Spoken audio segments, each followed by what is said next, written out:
രണ്ട് മുൻ മുഖ്യമന്ത്രിമാരുടെ മക്കളാണ് എം.കെ. മുനീറും ചാണ്ടി ഉമ്മനും. അപ്പോൾ ചാണ്ടി ഉമ്മൻ ഇന്ന് അദ്ദേഹത്തിൻ്റെ ഇലക്ഷൻ്റെ കൊട്ടിക്കലാശത്തിന് കാര്യമായ പൈസ ഒന്നും ചിലവാക്കിയില്ല. ആ പൈസ എല്ലാം കൂടി സമാഹരിച്ച് അനാഥാലയങ്ങൾക്കും അല്ലെങ്കിൽ വീട് വയ്ക്കാനും ഉപയോഗിക്കുമെന്നാണ് അദ്ദേഹം പറഞ്ഞിരിക്കുന്നത്. അപ്പോൾ ഒരു സാധാരണ നിലയിൽ ഒരു കൊട്ടിക്കലാശം എന്ന് പറഞ്ഞാൽ ഓരോ ടൗണിലും കൊട്ടിക്കലാശമാണ്. അത് പിന്നെ അടിച്ച് ഫിറ്റായി അടിച്ച് പൂസായി ചാട്ടവും മറിച്ചിലും പിന്നെ വെടിപടക്കങ്ങളും മൊത്തം പിന്നെ ഈ അട്ടഹാസവും ബഹളവും ഒക്കെ ആയിട്ട് ഇതായിരിക്കുമല്ലോ കലാപരിപാടി. ആ കലാപരിപാടി അതെന്തായാലും ഇല്ലാതെ പോയിട്ടുണ്ടാവില്ല. പക്ഷേ അതിനുവേണ്ടി പണം ചിലവാക്കില്ല എന്നാണ് പറഞ്ഞിരിക്കുന്നത്.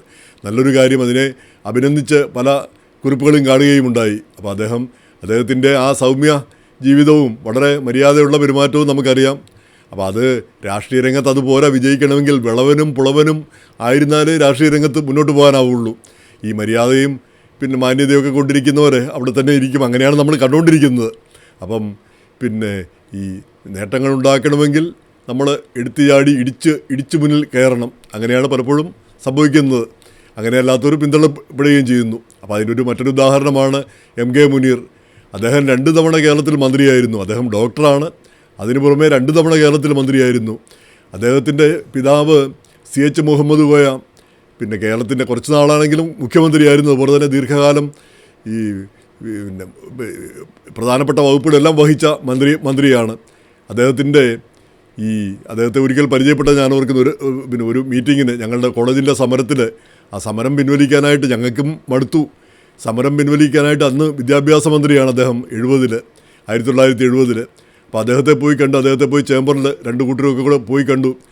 അപ്പോൾ അദ്ദേഹം വളരെ കാര്യമായിട്ട് ഒരു ചിരിയൊക്കെ പാസ്സാക്കി അങ്ങനെ ഇങ്ങനെയെന്നൊക്കെ പറഞ്ഞ് എങ്ങനെയായാലും എല്ലാവർക്കും തൃപ്തിയായി. എല്ലാവരെയും തൃപ്തിപ്പെടുത്താനായിട്ട് അദ്ദേഹത്തിൻ്റെ ആ ചിരിക്ക് കഴിഞ്ഞു എന്നാണ് എനിക്ക് തോന്നുന്നത്. പിന്നെ പോരാൻ നേരത്ത് അന്ന് ഞാനെന്തോ പ്രീ ഡിഗ്രിക്ക് പഠിക്കുകയാണ്, എന്നോട് പറയുകയും ചെയ്തു നന്നായിട്ടൊക്കെ പഠിക്കണമെന്ന് പിന്നെ ഉപദേശിക്കുകയും ചെയ്തു. പിന്നീട് അദ്ദേഹം മരിച്ചതാണ്. ആ സമയത്ത് ഞാൻ കോഴിക്കോട് മനോരമയിലാണ് അവിടെ അടയ്ക്കുന്നത്. അവിടെ ടൗണിൽ കോഴിക്കോട് സിറ്റിയിൽ അങ്ങനെ ഈ നിശ്ചിത സ്ഥലങ്ങളിൽ മാത്രമേ അടക്കാൻ പറ്റുള്ളൂ, ശ്മശാനങ്ങളിൽ മാത്രം. പക്ഷേ ഇത് പള്ളിയോട് ബന്ധപ്പെട്ട പള്ളിയോട് ബന്ധപ്പെട്ടാണ് പിന്നെ സംസ്കരിച്ചത്. അപ്പോൾ അതിന് എന്തോ 10 രൂപ പിഴ കൊടുത്താൽ മതി. 10 രൂപ അന്നത്തെ കണക്കിന് 10 രൂപ മാത്രം പിഴ കൊടുത്താൽ മതി. അങ്ങനെ അപ്പോൾ എന്തായാലും ഈ CH മുഹമ്മദ് കോയ ഇത്രയും വലിയ മുസ്ലിം ലീഗിൻ്റെ ഏറ്റവും വലിയ നേതാവായിരുന്നു. കേരളം കണ്ട ഏറ്റവും വലിയ നേതാക്കന്മാരിൽ ഒരാളുമായിരുന്നു. അപ്പോൾ അദ്ദേഹത്തിൻ്റെ മകൻ പഠിക്കുന്ന കാലത്തും ദാരിദ്ര്യത്തിലാണ് കഴിഞ്ഞിരുന്നതെന്നും ആവശ്യത്തിന് മാത്രം വസ്ത്രമില്ലായിരുന്നു എന്നൊക്കെ പറഞ്ഞ് കേൾക്കുമ്പോൾ അതിശയമാണ് തോന്നുന്നത്. അങ്ങനെയും ഒരു ആൾ കേരളത്തിലുണ്ടാകുമോ? അപ്പോൾ ഈ പിന്നെ എം.കെ. മുനീർ പിന്നെ ഡോക്ടറായി, അതിനുശേഷം 2 തവണ മന്ത്രിയായി, പിന്നെ അതും പ്രധാനപ്പെട്ട ഈ പൊതുമരാമത്ത് വകുപ്പ്, എന്നിട്ട് കാശൊന്നും ഉണ്ടാക്കിയില്ല. അതാണ് മനസ്സിലാവാത്തത്. അപ്പോൾ അദ്ദേഹത്തിന് 49 ലക്ഷം രൂപ പിന്നെ കടം വന്നു. അത് പ്രത്യേകിച്ച് വീട് മോടിപ്പിക്കാനോ വീടിന് വേണ്ടിയിട്ട് ചെലവഴിച്ചതാണ്. അപ്പോൾ അത് തിരിച്ചടയ്ക്കാൻ മാർഗ്ഗമില്ലാതെ വന്നു. ഒടുവിൽ പാർട്ടി ആ കാശ് തിരിച്ചടച്ചു. അപ്പോൾ പാർട്ടിയോട് ചോദിച്ചിട്ടൊന്നുമല്ല, അത് പൊതുജനമധ്യത്തിൽ ആ വിഷയം വന്നതുകൊണ്ട് പാർട്ടി ഇടപെട്ടു, അത് അദ്ദേഹത്തിന് കൊടുത്തു. അപ്പോൾ അത് വലിയ ഒരു മാതൃകയായിട്ടാണ് നമ്മൾ കേരളമെല്ലാം അത് കൊട്ടിഘോഷിക്കുന്നു. അപ്പോൾ എനിക്ക് ആകെ ഒരു ചോദ്യമുള്ളത്, എം.കെ. മുനീറിന് ഇങ്ങനെ തീർച്ചയായിട്ടും അദ്ദേഹം മഹാനായ നേതാവിൻ്റെ മഹാനായ പുത്രൻ, അങ്ങനെ തന്നെ വേണം. പക്ഷേ നമ്മുടെ കുഞ്ഞാലിക്കുട്ടി സാഹിബ്, അദ്ദേഹത്തിൻ്റെ സ്വത്തുക്കൾ എന്താണ്? അദ്ദേഹം ഇത്രയും വലിയ പാരമ്പര്യമൊന്നും ഉള്ള ഒരാളായിട്ട് എനിക്ക് തോന്നുന്നില്ല. ഞാനൊക്കെ കോഴിക്കോട് മനോരമയിലുണ്ടായിരുന്ന കാലത്ത് അദ്ദേഹത്തിൻ്റെ തുടക്കകാലം ഓർക്കുന്നുണ്ട്. അന്ന് ഒരു സാധാരണ നേതാവായിട്ട് ഈ നിലയിലേക്ക് ഉയരുമെന്ന് സ്വപ്നത്തിൽ പോലും വിചാരിച്ചിരുന്നില്ല. പക്ഷേ അങ്ങനെ വലിയ നിലയിലേക്ക് ഉയർന്നു, വലിയ മുസ്ലിം ലീഗിൻ്റെ ഏറ്റവും പ്രധാനപ്പെട്ട നേതാവായി മാറി. പിന്നെ അതിൽ കുറച്ച് വിവാദങ്ങളും മറ്റും ഉണ്ടായി. ഇടയ്ക്ക് അദ്ദേഹത്തിനെ മാറ്റാനോ അങ്ങനെ എന്തോ ശ്രമങ്ങൾ ഈ കേന്ദ്രത്തിലേക്ക് അയക്കാനോ ഒക്കെ വിവാദങ്ങളും ഉണ്ടായി. എങ്ങനെ വന്നാലും മുസ്ലിം ലീഗിൽ അദ്ദേഹത്തിന് പകരം വെക്കാൻ ഒരു നേതാവില്ല. അപ്പോൾ അദ്ദേഹത്തിൻ്റെ സ്വത്തുവകകൾ, ആസ്തി വകകളൊക്കെ എന്താണ്? പിന്നെ നമ്മുടെ എം.കെ. മുനീറിനെ പോലെയൊക്കെ തന്നെയാണോ അദ്ദേഹത്തിൻ്റെയും ജീവിതം, അദ്ദേഹത്തിൻ്റെയും ആസ്തി വകകളൊക്കെ? അദ്ദേഹം പലവട്ടം നമ്മുടെ പിന്നെ പൊതുമരാമത്ത് മന്ത്രിയും ഒക്കെ ആയിരുന്ന ആളാണ്.